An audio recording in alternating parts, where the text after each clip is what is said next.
Yeah, hello everyone. We don't want to keep you too long from the coffee break, so we try to make it a little quicker here today. So my name is Fabian Braesemann. I'm a researcher at the Oxford Internet Institute and at the Einstein Center, not population diversity, but digital future.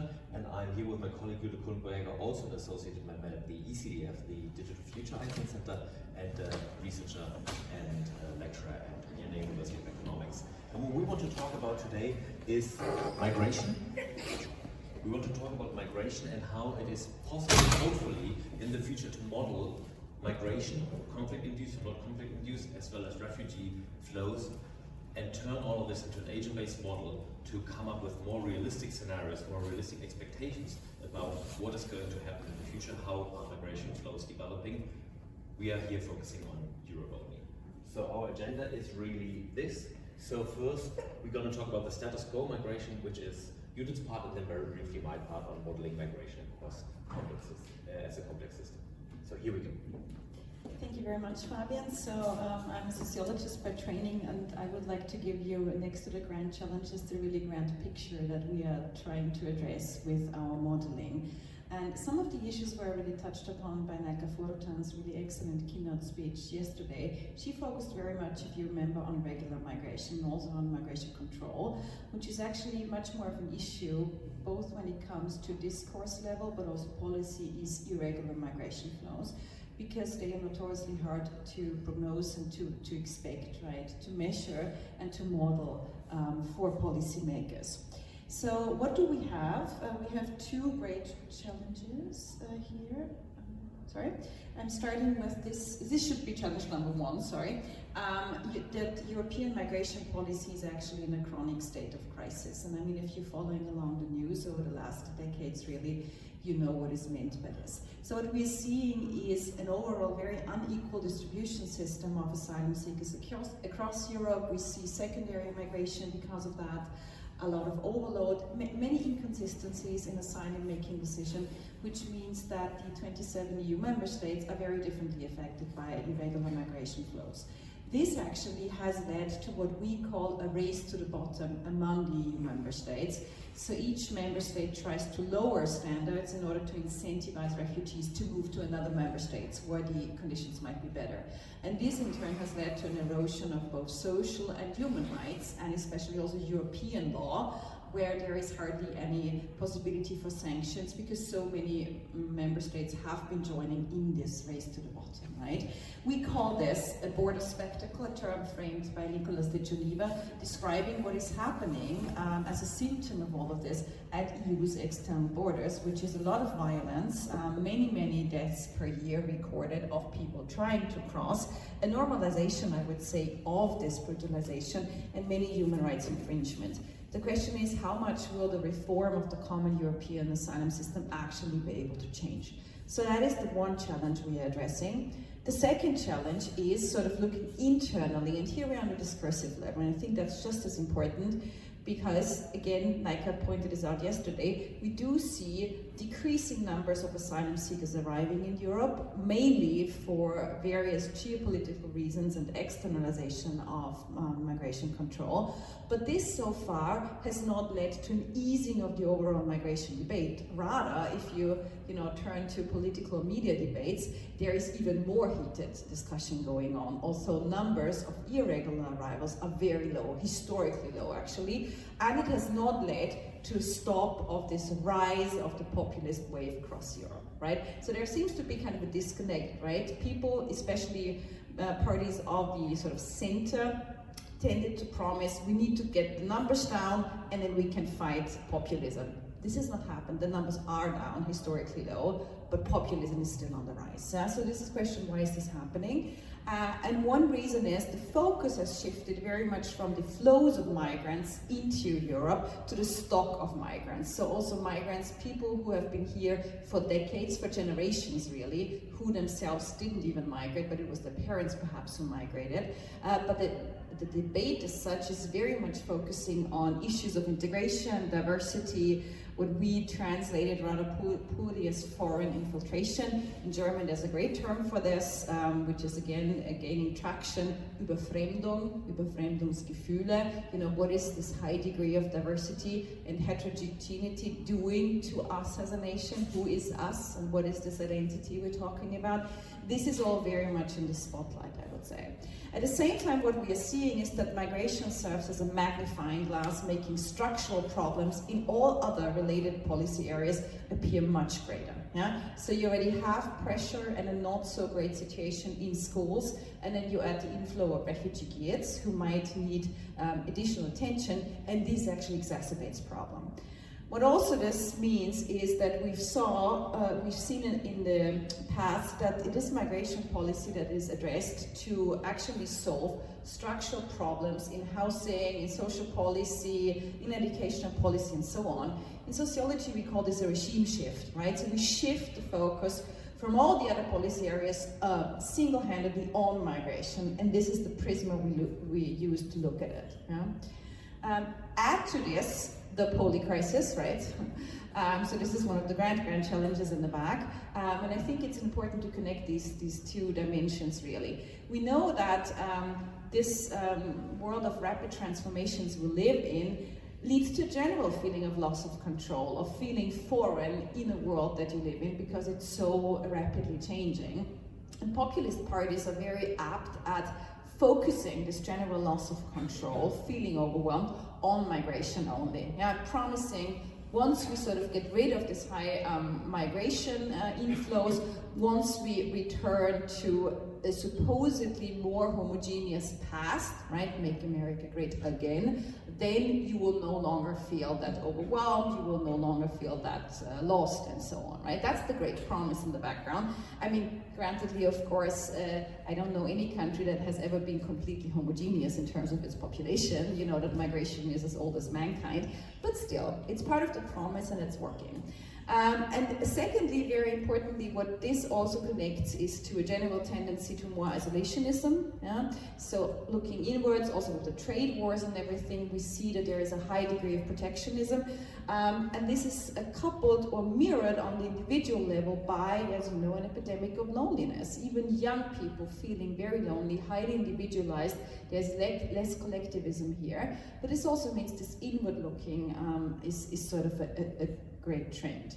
We see domestic consequences of the human rights violations that I talked about. So we know that repressive border policies, brutalization can spill over. Unfortunately, the United States is a good case in point, where we see that ICE agents supposed to focus on border control and immigration control have also started to seize US citizens, right? So this is really a good or notorious example of how the border looks inward and also affects people with legal residence, right? And this is one of the reasons why, by and large, migration has become one of the central trigger issues and really affects social cohesion at the core. Just two additional issues we would like to address is that this is also moving to the virtual area, of course. I mean, the virtual world is the real world. So migration is increasingly used by states, but also non-state actors for disinformation campaigns. This is easily recognizable as AI generated, but we don't know where the technology will develop. Plus, we know from research, most people who share these pictures, they know very well that this is AI, they don't care, because it expresses their sentiment. Yeah? So it's about what validates my feeling, and this does validate, you know, exactly what kind of feelings. So there is, interestingly, when we look at these information campaigns, no clear framing. It serves the extreme right just as much as it serves the extreme left and Islamistic groups and so on. The goal is really not to support one camp, but the goal is to make you, in general, insecure. This general feeling of insecurity, not being informed, social division, and so polarizing society is behind these disinformation campaigns. And so it really goes from all groups. And finally, before I hand over to Fabian, I would like to make one point. We should not forget that, again, this has a strong geopolitical angle, migration increasingly being used as a political weapon. It is also mentioned in the newest EU white paper on defense. Among the many hybrid threats that Europe is facing, there is also the instrumentalization of migration flows by foreign actors, especially Russia, This is something that has been happening for years now at the Belarusian-Polish border, but even Russian campaigns by the Wagner troops and now Africa Corps in Mali, Niger, Burkina Faso and so on, are done with the aim, among others, to incentivize mostly young men to migrate to Europe, where their arrival will actually incentivize people to vote for right-wing populist groups, and those are the parties that will overall support Russia rather than Ukraine. So it's a full circle really, and you see how this has also a very geopolitical dimension that we need to take into account. Now Fabian will tell you what we're going to do with all this background information, how this will flow into our model. Thank you very much, Judith. So to keep this part a little more brief, I guess, but what is the aim of all of this, what we are doing here? We're seeing migration is a very complex issue. This is obviously well known, well understood. There's many moving parts all at the same time, lots of feedback loop happening, and it has various different layers, various different levels of interaction that take place. And this here really is more proposal than an actual research project as of yet. So we have applied for different funding streams with that project, and we hope to be able to realize that. So we want to model conflict-induced migration to Europe as a complex system. And what is this supposed to mean?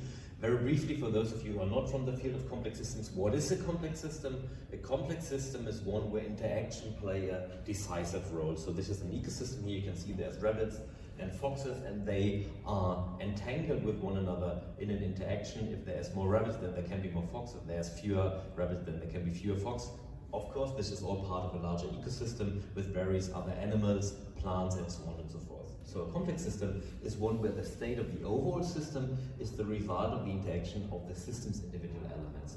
And the very same thing is true for migration.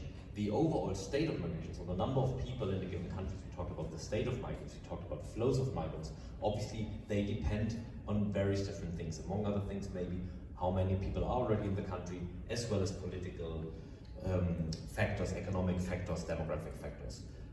I skipped this part just to tell you this is a whole science of complex systems. There are various features that describe how complex systems work and how the seemingly chaotic outcomes we see in many things happening these days on the political world and the economic world and so on are actually driven by complex systems dynamics and how they can be described as such.